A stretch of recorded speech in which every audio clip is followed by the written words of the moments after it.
আসসালামু আলাইকুম এভরিওয়ান, কেমন আছেন সবাই?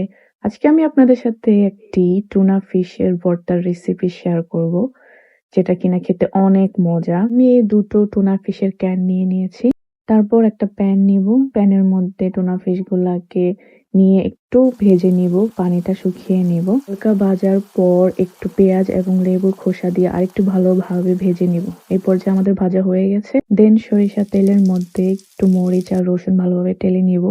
দেন আমি একটু আমার আম্মুর গাছের ধনিয়া পাতা ছিঁড়ছি, এগুলো ইউজ করব।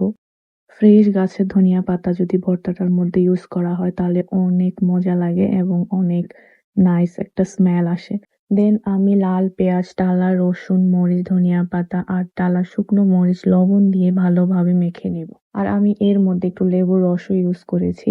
বাস রেডি আমাদের টুনা ফিশের ভর্তা। দেখতে যতটা না সুন্দর লাগছে, খেতে এর চেয়েও বেশি মজার ছিল। আপনারাও বাসায় ট্রাই করতে পারেন। আল্লাহ হাফেজ।